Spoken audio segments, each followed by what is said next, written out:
Halo semua, selamat pagi, siang, sore, malam, dimanapun Anda berada. Kami dari kelompok 2, jurusan Psikologi kelas 2022H, akan melakukan video wawancara wirausaha. Sedikit informasi, wirausahawan yang akan kita wawancarai ini adalah seorang wirausahawan yang hebat dan pantang menyerah dalam melakukan bisnisnya. Bisnisnya ini tidak hanya satu, namun ada beberapa dan juga lokasi yang dia jalankan ini tidak hanya berada di satu kota. Nah, seperti apa sih sosok wirausahawan ini? Langsung saja kita lihat di video berikutnya.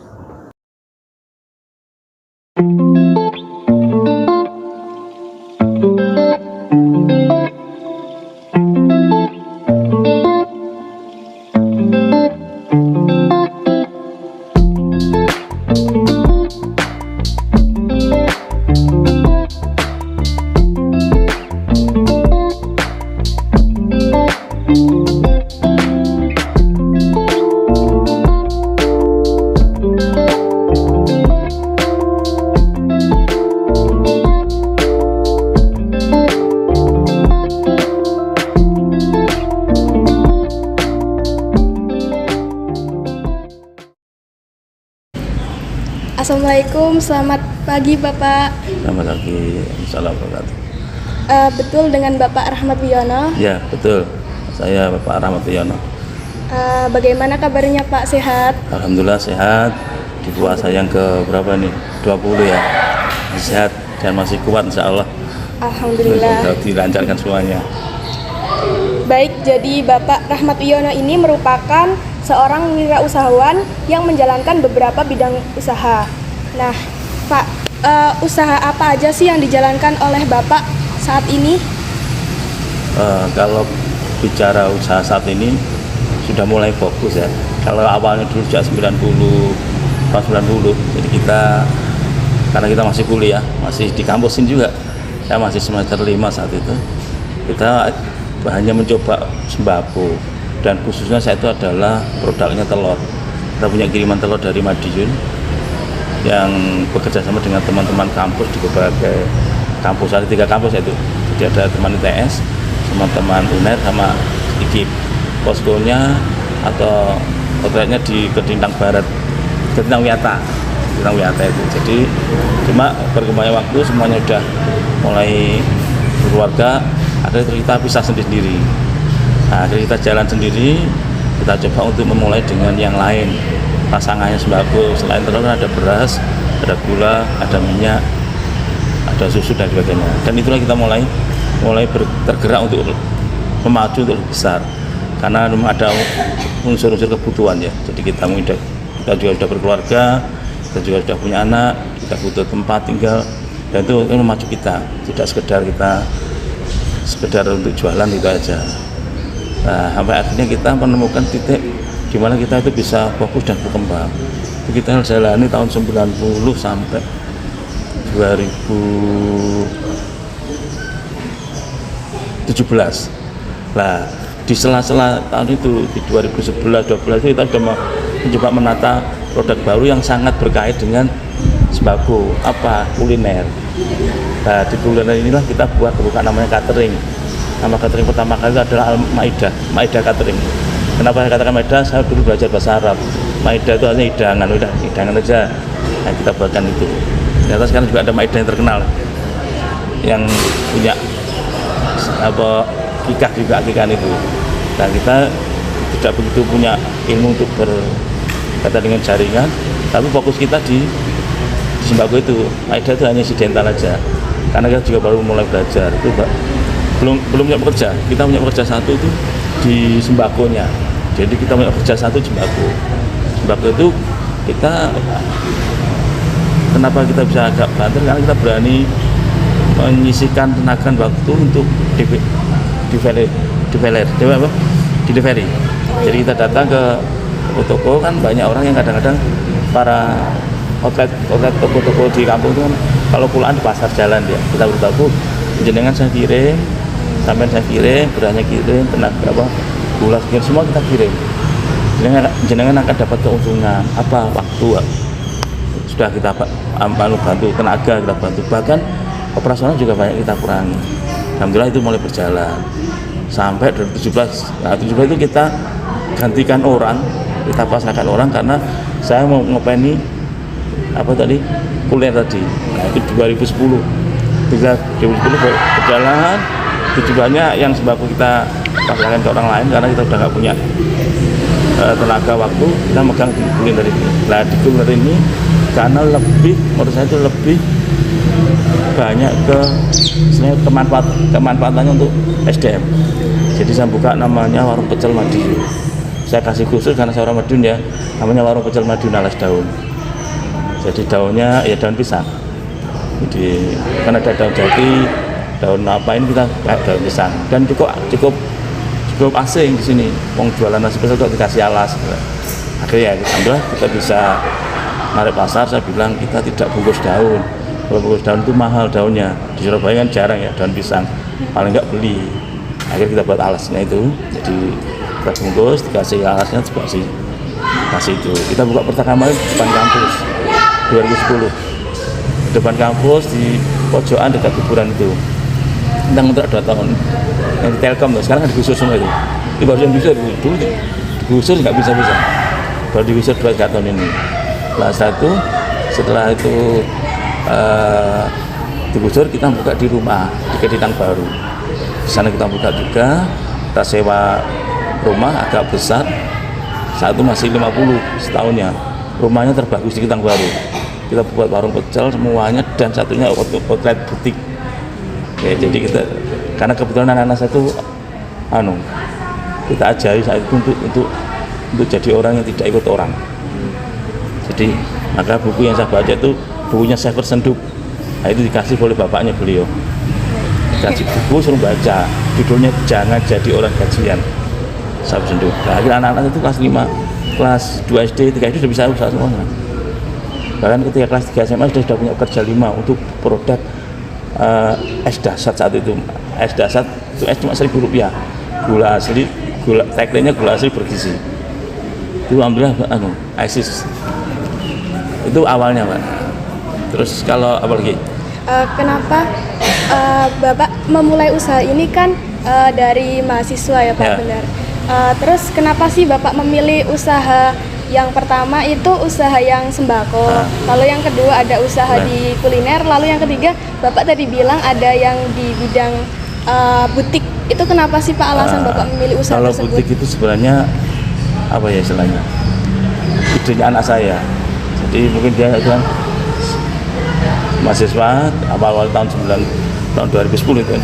Mahasiswa jadi senang-senangnya kan pengen buka butik gitu aja. Anak saya itu ya. Cuma saya fokusnya di kuliner itu. Nah, yang buka butik itu sekarang dia di Nganjuk buka ya semacam sama terkaitan pakaian dan bahkan jadi agensi pakaian. Kemarin ngomong sudah punya berapa korjam sudah 27 jadi kita sudah membuat pemberdayaan 27 orang di kampung, 27 orang, terus dikasih istilahnya fasilitas ekonomi. Itu menurut saya berharga banget karena kan di kampung itu kadang orang juga sulit cari kerjaan, tapi untuk bisa kita tata seperti itu. Kebetulan tempatnya di Nganjuknya, di kampung Nganjuk. Rasanya di kuliner menjadi fokus karena saya berpikir kita dulu itu makan itu tidak ada rumusnya berhenti. Berapapun harganya tidak akan berhenti karena harga itu berkait dengan daya mampu, daya beli seorang. Mungkin kalau levelnya kita orang kampus paling enggak kalau sekarang 15 ribuan, bahkan 10 ribu ada. Saya sekarang masih jual nasi pecel 7 ribu per porsi, cuma ya itu aja lauknya pakai aja. Nah, itu masih kita punya variasi. Kalau kita orderan dari beberapa instansi ya kita pakai kelasnya instansi. Kalau instansi itu kalau Pemkot itu rata-rata 22.000 itu satu porsi dengan menu yang sudah sesuai dengan kesepakatan dari Pemkot itu. Ya contohnya seperti itu. Nah kuliner inilah yang menginspirasi saya untuk berpikir tidak hanya itu kita. Jadi kata-kata di buku tadi mengatakan jangan jadi orang gajian itu dia harus bisa menjadi orang yang menggaji, menginspirasi. Artinya ada pemberdayaan orang lain, buka lokernya, lowongan kerjanya, buka jaringan dan sebagainya. Dan itu yang saya pikirkan. Saya teringat satu hadis Rasulullah itu. Jadi sebaik-baik manusia adalah yang bisa memberikan manfaat pada orang lain atau manusia kan kirinya. Itu menjadi semangat saya. Akhirnya saya buka kemarin satu tempat outlet di mana Kerinang Baru. Setelah kita pindah dari Indonesia tadi ke Gusur tadi, nah baru kita megang satu orang dulu. Alhamdulillah dengan izin Allah kita buka di Kerinang Barat. Dan waktu setahun lebih sedikit Kerinang Barat buka cabang. Ya cuma kita itu mikirnya karena kita tidak berpikir makanan di waktu pagi sehari untuk kerja makan aja. Kita buka yang paling produktif adalah jam pagi. Jam pagi paling produktif itu adalah sarapan. Sarapan itu dikejar orang, khususnya Surabaya. Waktu itu berharga banget. Jadi orang pengen ini sudah ready semuanya. Termasuk mahasiswa, jarang bu, mbak mahasiswa sekarang itu masak sendiri, jarang. Dia pengennya praktis, apalagi sekarang ada online dan macam-macam itu. Itu kita ambil space waktu pagi, judulnya pecel Madiun spesial sarapan. Jadi nanti kalau jenengan di beberapa tempat ada pecel Madiun, kadang-kadang ada alas daun atau spesial sarapan itu punya link kita yang kita bina, jadi yang kita bina. Dan itu sudah kita buat sampai 2013. Terus kemudian kita buka lagi di Karagung. Jadi maunya ajak pertemuan di Karagung kemarin tuh. Cuma kan gak enak suasana orang puasa. Ada orang puasa terus kita kakuan gak enak di kemarin. Nah di Karagung kita buka di situ. Alhamdulillah mbak sekarang juga masih eksis. Terus sampai kita buka di Ngagel, di Putat, terus di Giant. Di Giant itu kita banyak variasinya, itu ada yang ngelola sendiri. Jadi per hari ini kita ada 6 titik. Nah, pemberdayaan ekonomi yang berimplikasi pada sosial itu ada yang kita tarik ke orang-orang kita yang bukan orang maaf ya, bukan orang yang kita buka loker besar-besar, enggak. Ya teman-teman kita yang kadang nasibnya kan beda-beda. Jadi maaf ya, dari desa kalau ada kerjaan ke cari, cuma tunggu aja pecel. Kerjaannya pagi aja, pagi jam 10 tutup. Gitu.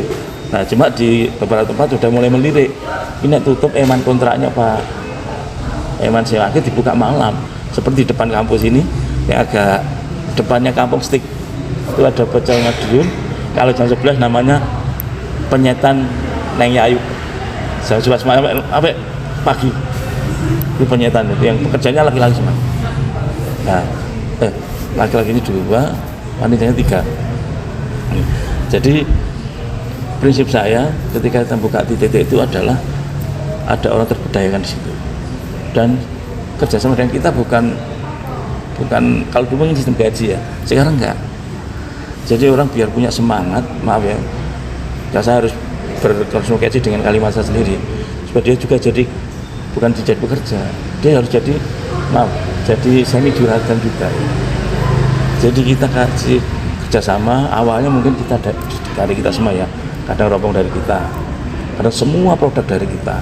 Sekarang dan mereka sudah mulai mandiri, mereka buat sendiri, buat lauk sendiri. Cuma syaratnya satu, khasnya nggak boleh ditinggalkan. Apa yang kan? Ya pecelnya itu.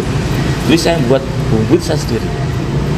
Jadi setiap hari ada ngambil ke warung saya di mana di Karang ini. Setiap hari ngambil bumbu. Udah laporan Pak, saya ambil bumbu. Jadi catat semuanya ada. Itu dia buka lauknya buat sendiri. Sayurnya sendiri. Dulu dari kita semua. Dan itu sampai ada yang punya kerja 2, 3. Itu kan maksud saya rantai kemanfaatannya kan cukup banyak. Kalau kita seperti di pabrik atau di pegawai toko, kadang untuk seperti itu berat. Dia sampai tua pun jadi pekerja. Kasarnya buruh ya.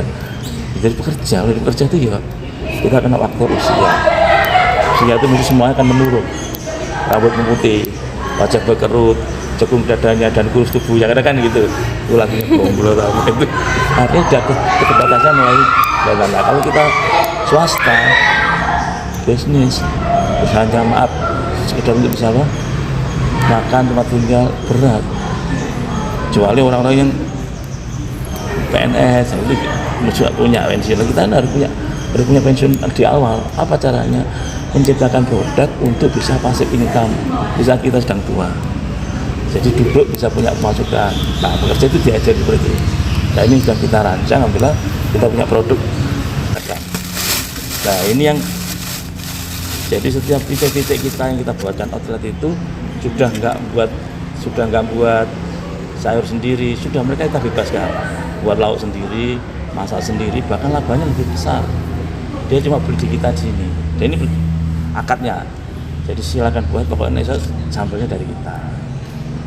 Apakah pernah nggak ada masalah? Ada. Kita cabang ketiga itu di Wonocolo dekat IAIN itu, terus jalan ditembak ini, ditembak, diganti nama. Sudah, saya mulai nggak enak loh, kok nggak enak ya, kok nggak pernah pesen ya, kan kelihatan kita omsetnya berkurang. Akhirnya dia buat sendiri, diganti namanya Pecel Madu Naik Daun. Nah, satu deh, saya kira kan harus tahu. Ya sekarang jadi sahabat, cuma beda banyak, beda karena memang resepnya beda. Jadi bukan tangan yang beda saja, tapi rasanya beda. Kalau nama bisa sama, tapi rasa beda. Tidak bisa ditipu. Ya, banget ya. Nah, jadi dari inilah kita mencoba membuka outlet. Nah, kemanfaatannya seperti yang sampai tadi. Tidak hanya untuk satu orang, bahkan titik-titik kita itu sudah punya anak buah. Ada yang di Ketintang sudah ada 4 orang harganya. Nah, ini yang saya maksud, kuliner ini jadi penting ke depan. Cuma catatannya adalah kita harus bisa memanage. Jadi kita punya problem manajerial itu. Jadi apakah ini lancar? Enggak lancar. Manajernya Pak, kita terlalu percaya sama orang. Jadi kita itu diambil per hari 50.000 nggak tahu. Lalu pakai saya gitu. Nah, saya dibantu dan karena saya nggak bisa banyak, dibantu oleh anak saya untuk ngawasi. Lebih ini saya awasi. Jadi kita berkali-kali kasih itu ganti pekerja itu berkali-kali. Ya akhirnya dengan bahkan yang anak ada yang di cabangnya di Tandes itu buat ya CCTV pakai kasir elektrik gitu, kasir apa IT kayak kasir, jadi berapa lauk yang keluar itu kayak Indomaret itu saya tahu gitu. Ada struknya. Iya, akhirnya saya mikir ya itu kebijakan mereka kan, bukan saya kan, dia mereka cabang di sana. Nah sama seperti itu, kendalanya ada, tapi alhamdulillah dengan sistem yang kita bangun pelan-pelan akhirnya bisa jalan. Nah kendala terakhir memang kaitan dengan persaingan. Jadi kompetitor itu di mana saja ada, di lembaga apa saja, di pendidikan ada juga kompetitornya, bimbel ada kompetitornya, sekolah ada kompetitornya, bisnis apalagi, politik apalagi, ya sudah kita ada selesai. Dan itu sunatullah, hukum malam baca kita itu. Jadi memang kalau ada kebutuhan kita akan bergairah, bergerak, bahkan berkreasi. Maka sekarang yang dibutuhkan bukan sekedar kita butuh kompetitor, bagaimana kita menjaga awet 10 tahun ke depan. Kamu dilihat pasar ya, oh nanti teknologi yang maju. Sekarang udah jarang anak muda nyangkruk pagi, itu jarang nyangkruk bengi. Walaupun ada apa di nyangkruk bengi. Sekarang kafe yang murah-murah itu luar biasa sekarang, meledak di Surabaya, di kota, semua kota. Apa kemunculan pertama di Jogja, grupnya Nabila sama siapa itu? Nabila siapa? Triswaka itu. Wah, itu menginspirasi yang lainnya. Di sini ada Rola itu ada 3 nggak Surabaya.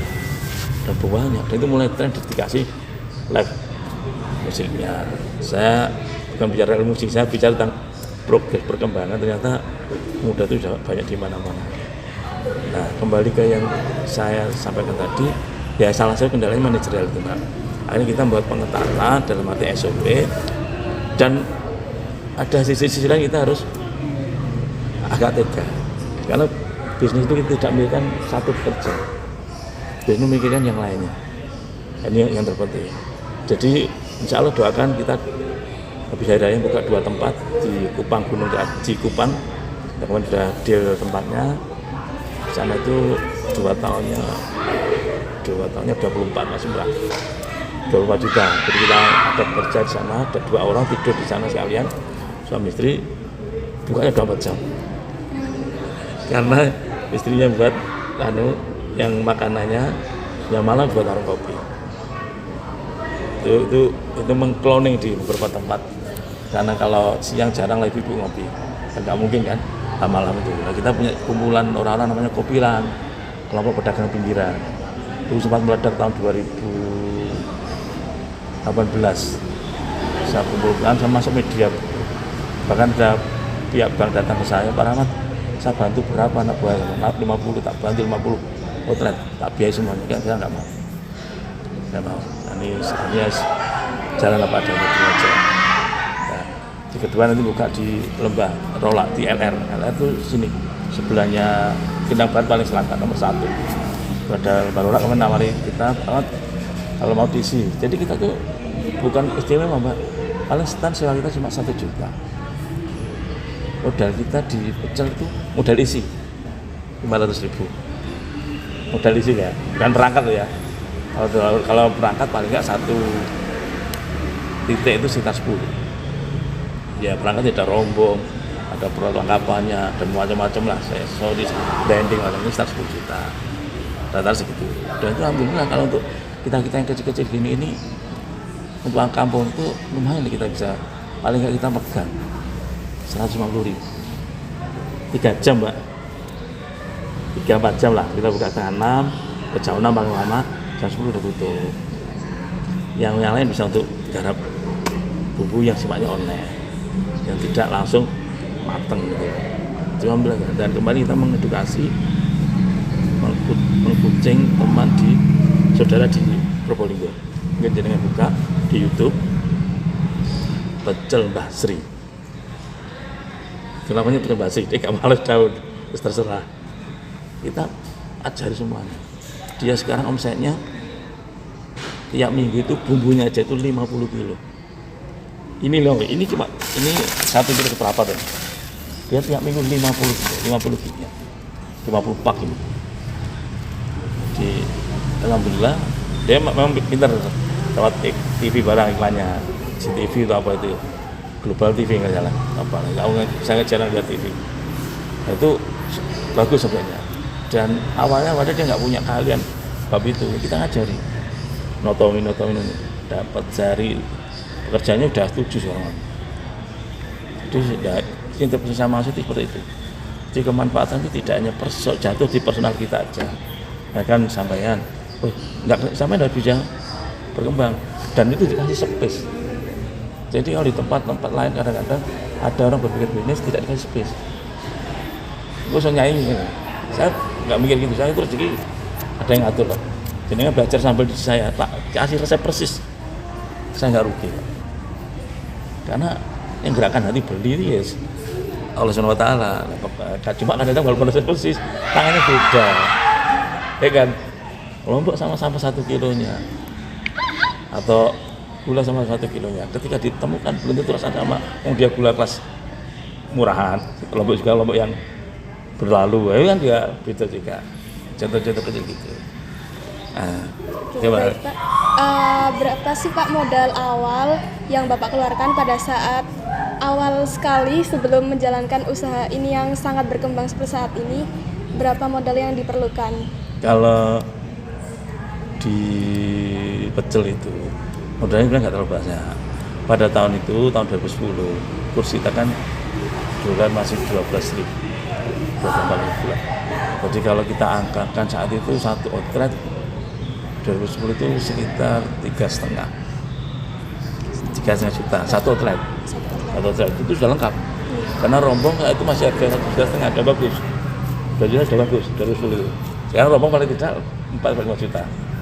Perangkat piring apa itu sendok masih sangat murah banget.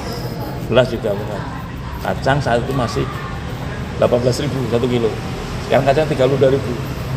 Jadi udah nah kalau dari itu kita modalnya paling enggak kita saat itu kan maksimal kita 10 juta untuk 2 tempat itu. Maksimal 10 juta. Dan alhamdulillah kita yang terpenting bagi saya itu bukan berkembang titiknya aja, tapi berkembang memberikan manfaat banyak orang seperti kayak di Kedintang Jalan Kedintang Raya itu nomor 100 42 atau 12 lupa saya. Itu satu titik bisa menghidupi 7 orang, 7 pekerja gitu kan. Karena dia berani buka malam. Nah, ini kita desain mulai mencari tempat-tempat yang bisa kita sewa full, itu bisa full. Jadi awal kita dulu nggak pernah berpikir full, pokoknya bisa ada sarapan gitu kan. 3 jam selesai, jam 8, setengah 9 sudah tutup. Nah, sekarang udah mulai ada peluang itu. Nah, memang sekarang sudah ngetren tentang kafe, ngetren tentang warkop, ngetren tentang warung pinggir jalan, tenan pinggir jalan itu ya. Akhirnya pemilik lahan di sekitar dan besar sudah berpikir 2 kali. Gak mungkin disewakan murah. Nah, itu mulai kelihatan. Apakah tidak ada kejadian terkait dengan penyewaan? Banyak. Kita nyewa jalan 2 tahun, 3 tahun ini kemarin, 2 tahun. Jadi baru 3 tahun, sekitar 4 tahun yang lalu. Tahun ini nggak bisa disewa lagi. Kenapa? Bukan masalah harga. Dia pakai sendiri dengan produk yang sama. Ada perlu nabung, perlu punya ya dan aman untuk kita berbudi yang bisa settle. Kita kan settle baru tempat workshopnya aja yang settle. Tapi produk yang dijual di luar kan dan workshop yang settle itu berharapnya lewat online itu sudah jalan di 2 tempat sudah jalan lewat online. Cuma kan kita tidak fokus ke online, memang fokusnya ke penjualan dulu itu. Kalau pecel itu di online kan ya pernah ketika pandemi kita 2 tahun online. Apa jalan kalau untuk hidup jalan. Yang penting hidupnya nggak jalan-jalan ya. Hidupnya jalan biar nanti. Jadi omset kalau per sekarang ini kita kalau per bulannya sekitar 200-an per juta. Jadi saya ini rata-rata 38 sampai 4 juta per hari. Ya, omsetnya itu ya. Ya, terus kemudian ditambah dengan omsetnya ini rata-rata 200 kilo per bulan, berarti 500 kali 50 berapa ya? Sekitar 150 yang nah, kita sedang membuat RAB tahun ini rencana anggaran biaya untuk titik baru itu kita anggaran 120 kalau sudah bisa masuk. Kalau penghasilan berapa, nominal berapa, nah kita Molina itu laba potong, laba bersihnya paling nggak 25%. Jadi modal laku 500.000 ya bersih ya. Satu selami udah kita bisa kita. Kalau yang lainnya operasional sewa pekerja itu udah nggak masuk dan bisa kita tata. Nah, maka yang harus kita pikirkan sekarang adalah bagaimana ini apalagi sama cuma Renom tuh syahwatnya tinggi, syahwat pengen tukopo, syahwat pengen jajan, syahwat pengen urung, jadi belum berpikir tentang prioritas, tidak berpikir tentang kebutuhan, tapi memang karena pengen ini. Padahal kadang kalau orang bisnis mikirnya pengen itu berkaitan dengan produktivitas. Jadi kalau pengen cuma pengen, itu beda motor nggak apa-apa, sah, halal untuk ide. Cuma orang bisnis itu kalau saya nanti ono tambahan opo dengan ada motor itu harus gitu Pak. Kita nggak ada motor, apalagi kita buka cabang yang jauh, kalau kita beli order sambal di beberapa tempat karena ada motor, karena saat menjadi kendala harus seperti itu. Ya, ini pure kita ngomong bisnis seperti itu, harus ada imbal baliknya lah. Kalau kita hanya beli aja, karena semua dirawat. Beda motor walaupun gini ya harus kita rawat. Tadi saya juga mau gak jalan gara-gara bensin mau habis. Wah, ya harus dirawat. Nah ini yang penting. Nah jadi kalau omset seperti itulah gambarannya Mbak. Jadi produk saya itu namanya pecel Madiun Lasdawan dan saya punya nama yang di Serawi itu Warso, Wani Roso. Namanya banyak ya dulu, saya gonta-ganti karena anak muda ya sering ganti-ganti nama. Itu dulu pernah namanya Asmara, asli Madiun rasanya. Terus saya ganti lagi Asrama, asli rasa Madiun. Diulang oleh pokoknya pecel Madiun Lasdawan. Terus namanya lihat ini kelihatannya Farso ini menginspirasi nilai Jawa. Warsa itu nama Jawa, singkatan juga Jawa juga, Warsa Wani Rasa. Mau diganti pecel wong desa juga nggak enak, kita udah di kota ya. Nomor telepon saya dihapus nggak apa-apa kalau aku. Ini sampai tak kasih contoh ini yang pecel, bumbu pecel khas Madiun yang tidak pedas, sedang. Jadi tiba sedang, tapi tidak sedang-sedang saja. Kadang-kadang nanti nyanyi kita gitu. Nanti saya bawa satu-satu ya. Tadi bilangnya Pak Mersa itu 5. Kalau ada ini 5 ya. Oh iya betul 5. Ada di depan. Masa tadi nggak tahu kok. Masya Allah. Alamat saya di Ketintang, di mana di Jambangan. Gang 4A itu 4 Kalau outlet-outletnya di Karagung 1, terus di Ketintang 1, di Ketintang Baru 1, di Putan Calo 2. Ya mau bukain, kemudian di Ngagel 1 sama itu Giant 1 itu ada beberapa. Alhamdulillah itu akan habis lebaran ini bisa jalan lagi. Bapak kan punya banyak outlet ya. Di setiap outlet itu ada berapa banyak pekerja sih Pak, sama nggak setiap Enggak outlet? enggak sama. Tadi kan outlet itu kaitannya dengan pemberdayaan seseorang di situ. Cuma mesti ada penanggung jawab. Jadi kita bantu orang nggak kita kasih uang, kita kasih pancing. Udah karena ganti pancing, tak silih pancing dulu, tak kasih ikannya dulu. Terus suatu saat ikannya mau ambil. Itu. Jadi contohnya kita bantu outletnya. Udah jalan setelah dia pinter, terus dikasih dengan diambil ikannya itu. Apa dia bisa membuat pakan ikan yang banyak juga ternyata. Apa contohnya? Ketika kita fasilitas kita ambil, sampai udah nggak usah apa istilahnya nggak melak full, sampai buat sendiri. Teman dia.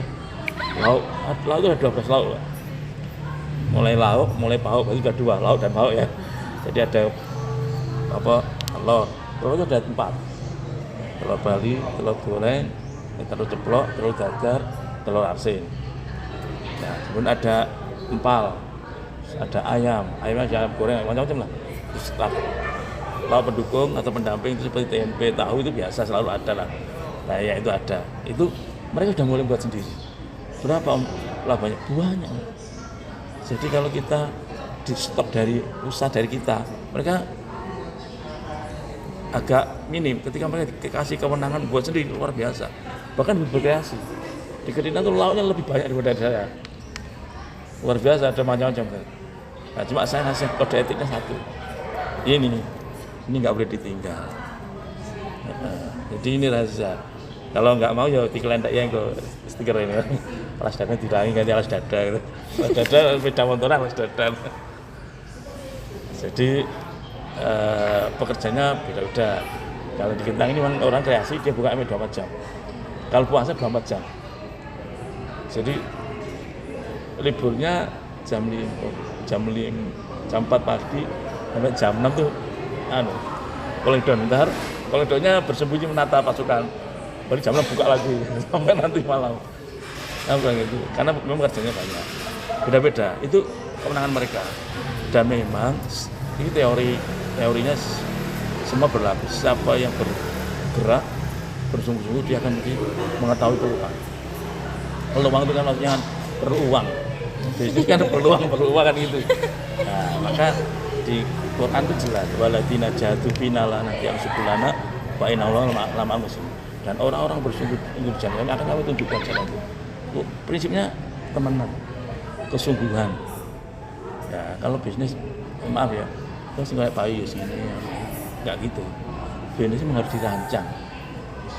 Ditata. Kita kalau mau melangkah itu sih siapa pasarnya, siapa SDM-nya, apa produk yang paling pas memang. Nah kemarin kita milih ular karena masih simpel banget pikiran kita. Nggak ada yang nggak makan di Indonesia ini. Belum ono karena cerita Indonesia poso petang dino. Betul nak umangan. Walaupun sekali ada makan. Yang makan sekali itu ya saya aja ketika ganti duit kayak kos-kosan. Kuliah ganti duit makan betul saya setino tok. Nah ini di sini gue pukul gini. Ini kenangan lucu gini. Pak, selama menjalankan usaha ini apa sih suka dan duka yang Bapak rasain? Ya kalau suka dan duka dalam konteks bisnis ini ya tadi, jadi wis kadung laku untuk 3 tahun kita perpanjang nggak boleh sama tuan rumah. Padahal pasar kita ada di situ, pembeli kita juga ada di situ. Nggak boleh itu ada 2 hal, dia memang nggak boleh ya, atau dia minta naik. Tapi kalau naik gila kalau naik, udah naik gila, bisa 2 kali lipat. Nah kalau yang diputar kemarin kita sewa 24 juta setiap tahun. Terus dapat tahun keempat udah nggak boleh sewa lagi. Pikir saya naik atau apa, ternyata kemarinnya ke sana lewat dibuka sendiri. Saya juga mampir karena saya ketemu dengan teman-teman, saya rapat di situ juga di warungnya itu. Lihat warung Pak Rambutu ya gitu, badan gue jadi tuan rumah, jadi tuan rumah baik dengan kita. Aneh kita nggak istilahnya nggak dengan dia dalam tingkahnya malah itu tetap baik bunganya, masih baik lah. Bahkan minta bantuan untuk carikan link dana atau nggak tahu saya. Ya itu yang pertama. Yang kedua bisa jadi kayak di Masjid Agung. Di Masjid Agung kemarin yang kita buka baru sekitar 8 bulan itu 3 bulan kita tutup. Faktor kendalanya perkara tempat yang mungkin kita salah memperhitungkan tentang kompetitor sebelahnya. Jadi tempat itu bagus. Dan mata yang punya ruangan, yang punya tempat itu hanya mengasih tempat kita di waktu jam tertentu aja. Jadi ketika kita jam 6 yang kita pasang, perjanjian jam 10 sudah selesai. Ternyata belum sampai jam 10 sudah ada rombong lain, rombong sate sudah 4 itu, kita cincin tukaran. Jadi bagaimana Pak ini Mas? Sate bilang, nah aku gini Mas, kalau saya jualan jam 11 terus nyiapkan jam 11 nanti kan saya juga ada repot. Saya siapkan jam 9 yang berjual yang lain, artinya kita otomatis sempit. Dan itu jadi masalah. Harus kita daripada rame sekarang pindah dapat di Giant itu yang tim Ketintang yang itu. Saya nggak begitu tahu lah, kerja laporan itu aja. Kan prinsip saya cuma satu aja, ini aja. Ini harus pakai ini. Sampai gue apa terserah pakai tidak boleh pakai yang lain. Pak, bagaimana upaya Bapak dalam mengembangkan usaha ini agar tidak kalah saing dengan pesaing-pesaing lainnya? Ya, itu juga menjadi PR kita. Cuma beberapa hal yang sudah kita siapkan ini adalah pasar kita ini kan sementara masih pasar menengah ke bawah. Jadi kita lebih banyak kepada pemberdayaan sosial ekonomi ke masyarakat itu ya. Kalau kemarin kita menyiapkan tentang model passive income dengan online. Kita insya Allah sedang mencari orang yang bisa main di IT. Jadi sudah kemarin dicoba, cuma karena SDM kita itu sangat terbatas. Contoh kecil, ada outlet Cikarang itu kerjasama dengan Gojek apa itu ya kan, Shopee macam nggak siap kita secara SDM kita nggak siap. Di saat kita jual offline, orang beli gemurutu itu, orang Gojek datang. Dia kan yang datang 1, 3, 2 macam-macam. Entah ini menunggu, nggak telat Gojek terus minta data detail kwitansi mau macam terus.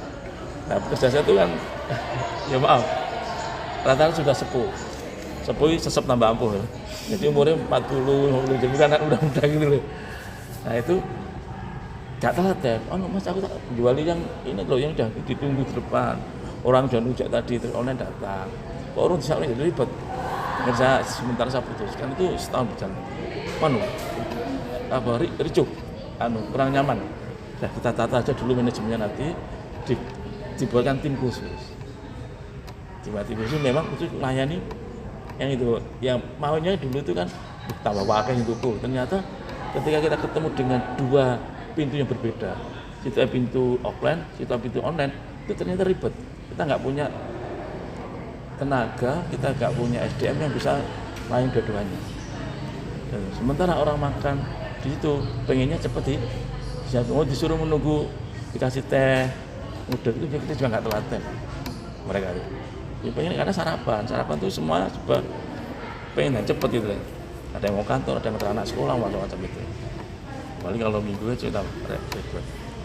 Nah, jadi kalau mas informasi pertanyaan tadi, kita sedang menyiapkan tim IT yang berkaitan dengan online itu. Dan insya Allah nanti mulai ini doakan habis ini kita buat setengah pabrik enggak setengah pabrik. Jadi kita sudah punya lahan di Gresik, sudah beli dan sudah kita buatkan ruangannya untuk buat ini. Dan nanti kita punya mesin sendiri. Ini kelemahan kita belum punya mesin sendiri. Mesinnya masih ke orang. Jadi giling ke orang. Nah, kelemahan giling ke orang itu orang yang punya gilingan belum tentu bisa kita atur. Contoh, dia habis giling barangnya orang. Ya. Kadang kan tidak bersih.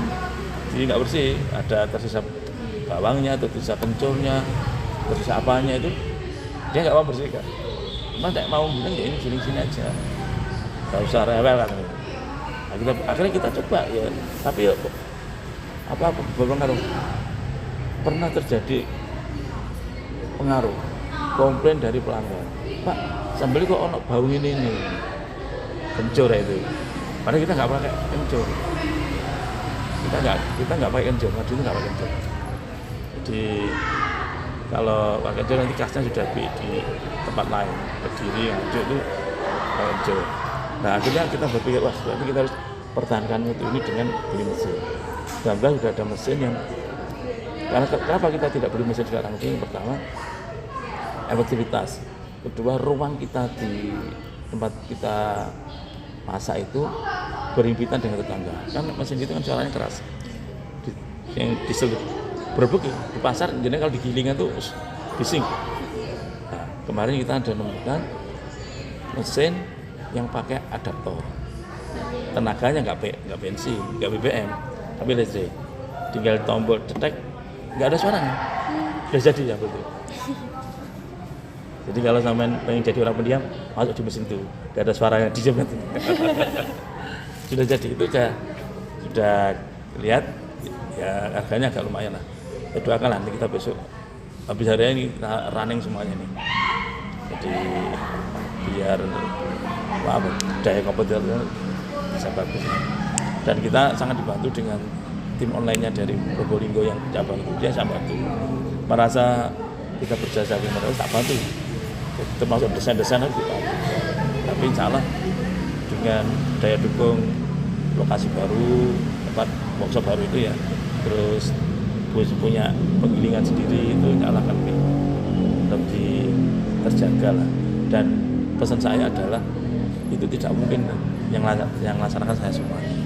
Maka kita pelan-pelan dalam sistem, kalau kita sudah dipanggil Allah itu masih jalan. Nah, sistem yang mau. Maka atau kalau dipanggil Allah kita setua, udah nggak bisa ngomong gini, itu mesin rumahnya jalan.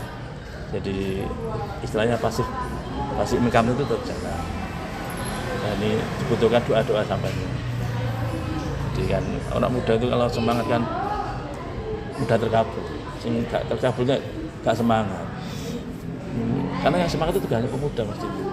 Nah, kita yang tua-tua kan udah sepuh itu ya semangat. Karena kalau udah sepuh itu kan banyak keterbatasan, waktu, tenaga, kesehatan. Dulu kita masih bisa lari berapa puluh kali sih, sekarang udah nggak bisa. Jalan itu udah berat, banyak duduk. Gitu. Pak, apakah ada pesan dari Bapak untuk mahasiswa ataupun masyarakat yang ingin memulai bisnis yang akan dijalankan, Pak? Kalau yang saya pahami, yang saya ada di pikiran saya itu adalah memulai bisnis itu semua bisnis sebenarnya prospektif. Yang mencatat kalau semua bisnis itu prospektif. Cuma kadang kita nggak tahu ditakdirkan pas bisnis apa. Maaf teman-teman Madura, itu cerdas-cerdasnya orang dalam bisnis. Orang Jawa, masyarakat kita secara umum Indonesia itu tidak pernah berpikir kalau botol yang kita buang itu ada harganya. Piring yang pecah yang kita taruh sampah itu banyak udah selesaikan pikirnya kita. Terus buat apa ini? Plastik rusak, kertas roket dibuang, kertas basah dibuang. Tapi ada orang yang yang luar biasa dengan tekad bisnisnya kuat. Saya pengen hidup, saya pengen makan, saya pengen punya usaha, dipunguti, dikeringkan, dijual, jadi uang. Sekarang yang haji itu mereka semua sekarang jadi bos-bosnya rombeng, rombeng ya, rombeng, tahu rombeng ya? Barang roksa itu. Iya. Kalau di Jawa rombeng itu rondo gembeng ya. Jadi kalau nggak punya suami tapi nangisan rondo gembeng. Nah, jadi apa istilahnya kecerdasan memilih apa namanya produk. Jadi jangan sederhanakan orang. Biasanya kok cuma maaf ya barang bekas. Kalau kita jauh penghasilannya dengan yang lain. Nah, semua produk. Jadi jangan mengatakan betul ini nggak payu, nggak. Kalau nggak payu dia mesti berhenti sejak dulu. Semua produk tinggal kita tuh punya passion di mana. Jadi kita tahu itu pasnya di mana gitu loh. Kan jenengan mungkin tidak bisnis apa nggak bisa di bisnis ini bisa dibesar. Ada yang jasa, ada yang jasa. Nah, bagi saya catatan pertama di semua bisnis perspektif tinggal kita di pos mana. Kuncinya adalah kita mau nggak bersungguh-sungguh, komitmen. Jadi orang tuh kan kadang-kadang maaf belum menemukan saya sudah putus asa dan putus harapan. Udah gak payu. Ayo coba saya maksimal. Saya ini orang yang tidak ngerti bab dunia properti. 2 tahun yang lalu. Pak Rahmat masuk AT bisnis sembako karo pecel tenaga lantai. Siapa apa? Ini ada properti. Saya bantu Mbak marketing. Saya nggak tahu apa properti. Kita jejak di teman agensi, jejak jalan-jalan, lihat produk knowledge-nya, beberapa perusahaan, beberapa perumahan. Alhamdulillah Mbak, kita sudah bisa punya peluang baru. Kita belajar detail, cara ini. Kita 2 tahun itu hampir melaku 60 rumah. Tim kita nggak banyak, cuma 7 ke 8 orang. 60 rumah, bayangkan, 60 rumah itu banyak Mbak. Satu rumah kita bisa sampai 20 juta. Itu tiap bulan itu ya. Itu di luar dugaan, tapi karena kita mencoba sungguh-sungguh, ya cuma ini manusia ya, kita sudah tua ya. Jadi mungkin nggak bisa langsung detail, kita main di brokeran. Jadi prinsipnya itu apa bersungguh-sungguh dulu, terus kemudian mengukur kemampuan kita. Kita itu mampu di bab apa, harus bisa mengukur. Terus juga pintar melihat pasar. Zaman ini betul gedok nggak payu Mbak ini men, tahu gedok ya? Nggak payu. Kalau zaman kecilan saya gedok di Parano akeh, bakul gerontol, karek, nggak kemarin kan nggak ada. Udah zaman itu kita nggak pasar itu. Nah, bagaimana melihat pasar, mana saja pasar itu kita carikan waktu dan gelombang yang lain ya. Kita bisa ketemu lagi kalau gitu Mbak. Baik, jadi kalau ingin memulai usaha itu penting sekali, kuncinya adalah bersungguh-sungguh dan juga kita tahu bagaimana kemampuan kita. Nah, baik, cukup sekian wawancara dengan Bapak Rahmat Wiono. Semoga apa yang disampaikan beliau dapat memberikan manfaat kepada kita semua, khususnya bagi mahasiswa ataupun masyarakat yang ingin memulai bisnisnya. Terima kasih banyak Pak. Cukup sekian. Wassalamualaikum warahmatullahi wabarakatuh.